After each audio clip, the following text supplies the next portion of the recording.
ఆత్మీయులారా, ఈ రాజ్యం ఒకప్పుడు మా నాన్న కన్న కల. ఆయన ఆశించినట్టే ఇక్కడ అందరం ఒకళ్ళ మీద ఒకళ్ళం అభిమానంతో బ్రతుకుతున్నాం.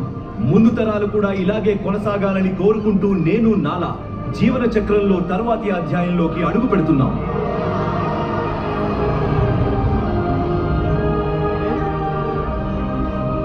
వచ్చేస్తున్నా నాలా, నీ దగ్గరికి వచ్చేస్తున్నా.